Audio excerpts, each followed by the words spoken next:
नमस्कार, मी डॉक्टर शिवारी वाघ, संचालक aspire education institute, Chhatrapati Sambhajinagar. विद्यार्थी मित्रांनो, MCCच्या वतीनं अजून एक महत्त्वाची नोटीस ही आज उपलब्ध झालेली होती. या नोटीसनुसार दोन गोष्टी महत्त्वाच्या आपल्या समोर आलेल्या होत्या. त्यामध्ये एकतर काल जो प्रोव्हिजनल रिझल्ट आलेला होता त्या संदर्भात परत रिवाईज प्रोव्हिजनल रिझल्ट जो आहे तो MCCनं पब्लिश केलेला आहे. त्याची सिलेक्शनची यादी किंवा अलॉटमेंट लिस्ट म्हणूया आपण, ती MCCच्या पोर्टलवर ऑलरेडी उपलब्ध आहे. या नवीन आलेल्या यादीमध्ये आपल्याकडचे जे विद्यार्थी ऑलरेडी लागलेले आहेत कालच्या राऊंडमध्ये, त्यांच्या कॉलेजमध्ये फारसा बदल झालेला नाही आहे. परंतु या ठिकाणी जी नोटीस आहे त्या नोटीसनुसार काही विद्यार्थ्यांच्या अलॉटमेंटमध्ये बदल होऊ शकतो. जे मुलं या प्रक्रियेत होते त्यांनी आपलं कॉलेज जे आहे ते नक्की चेक करावं. आणि या नोटीसमध्ये ज्या गाईडलाईन दिलेल्या आहेत ॲडमिशनच्या पुढच्या प्रोसेसच्या संदर्भानं, ते शॉर्टमध्ये आपण या ठिकाणी पाहणार आहोत. सर्वात प्रथम आपण त्या नोटीस या ठिकाणी बघूया. It is hereby inform to all the candidate that the revise provisional result 2 हे आज 12:40ला त्यांनी जाहीर केला आहे. For round 3 of NEET UG counselling 2025 is now available. Following issue raise by the candidate regarding the earlier provisional result. काही विद्यार्थ्यांनी काही इश्यू रेज केलेले होते, तर त्यामुळे हा रिझल्ट जो आहे तो रिवाइज पब्लिश झालेला आहे.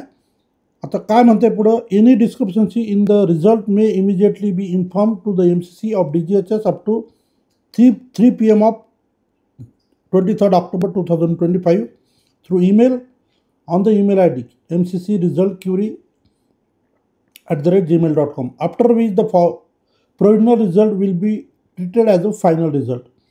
म्हणजे काय की जो रिझल्ट पब्लिश केलेला होता MCCनं, त्याच्यानंतर रिवाइज रिझल्ट पब्लिश केलेला आहे. आणि आता त्यानंतर जर काही या रिझल्टमध्ये कुणाला काही त्रुटी आढळत असेल तर त्यांनी तात्काळ हे MCCला मेन्शन करायचं होतं किंवा मेलद्वारे कळवायचं होतं.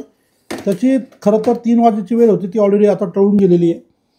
पण मेन पार्ट हा आहे की जर कुठल्याही काही क्युरीज रेज झाल्या नाही तर हा रिझल्ट फायनल ट्रीट केला जाईल, हा एक महत्त्वाचा मुद्दा. आणि दुसरा, the candidate are further informed that the provisional result is only indicative in nature and the subject to change. हे महत्त्वाचं नाही आपल्याला. महत्त्वाचा पार्ट हा आहे, candidate are advised to approach the allotted college institute only after the declaration of final result and only after downloading the allotment letter from the MCC website. आता MCCच्या या तिसऱ्या राऊंडमध्ये सुद्धा खूप एक्सटेन्शन त्या ठिकाणी मिळालेले होते. त्यानंतर जे शेड्यूल पूर्वी दिलेलं होतं त्यानुसार डेट ऑलरेडी वेगळ्या होत्या. आता विद्यार्थी व पालकांच्या समोर प्रश्न आहे की ॲडमिशन प्रक्रियेला केव्हा आपण ॲप्रोच व्हायला पाहिजे. तर त्याचं उत्तर असं आहे की जोपर्यंत फायनल रिझल्ट उपलब्ध होत नाही, तुम्ही तुमचं अलॉटमेंट लेटर डाउनलोड करत नाही, तोपर्यंत तुम्हाला पुढच्या कुठल्याही फर्दर प्रोसेससाठी सुरुवात करायची नाही आहे. आणि दुसरं महत्त्वाचं की या ॲडमिशन प्रक्रियेसाठी साधारण किती दिवस वेळ असणार आहे, तर त्याची जी काही गाईडलाईन आहे तर त्या संदर्भात सुद्धा विद्यार्थी व पालकांचं कन्फ्युजन बरंच आहे. कारण आज ऑलरेडी 23 ऑक्टोबर आहे आणि जर आपण जुन्या शेड्यूलनुसार जर गेलो तर त्या ठिकाणी जर आपण पूर्वीचं शेड्यूल पाहिलं तर मग मात्र विद्यार्थी पालकांची तारांबळ उडू शकते.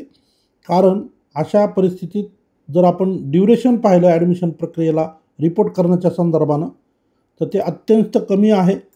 आणि त्यामुळं अनेक विद्यार्थ्यांना संबंधित कॉलेजला जाऊन रिपोर्ट करणं कठीण होऊ शकतं.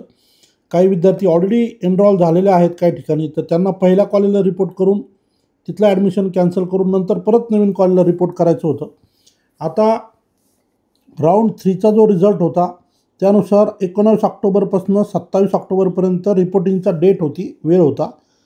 आज ऑलरेडी 23 ऑक्टोबर आहे आणि अगदी पुढच्या 3-4 दिवसात काहीच पॉसिबल होऊ शकत नाही विद्यार्थ्यांच्या बाबतीत. काही जे फ्रेश अलॉटमेंट झालेले विद्यार्थी त्यांचं थोडंसं सोपं आहे, पण ज्यांनी ऑलरेडी कुठेतरी ॲडमिशन घेतलेलं होतं आणि आता त्यांचं जर कॉलेज अपग्रेड झालेलं असेल तर अशा मुलांची फार गैरसोय होऊ शकते. त्यामुळे नेमकं याच्यात काहीतरी बदल होऊन हे शेड्यूलसुद्धा लवकर उपलब्ध होणं अपेक्षित आहे. तर हे शेड्यूलची आम्ही पण वाट पाहतो आहे, कारण आमच्याकडच्या ज्या विद्यार्थ्यांना या राऊंडमध्ये ॲडमिशन मिळालेले आहेत तेही या डेटच्या संदर्भानं विचारणा करत आहेत. परंतु हे शेड्यूल उपलब्ध झाल्यानंतर मी तुम्हाला नक्की शेअर करेन. तुर्तास MCCच्या वतीनं एक रिवाइज प्रोव्हिजनल रिझल्ट जो आहे तो 2 उपलब्ध झालेला आहे आपल्याला नेमकं कोणतं कॉलेज मिळालं हे नक्की चेक करून घ्या आणि दिलेल्या जे काही शेड्यूल येणार आहे आज किंवा मोस्ट प्रॉब्ली उद्यापर्यंत त्या शेड्यूलनुसार जे ते संबंधित कॉलेजला रिपोर्टिंग करा.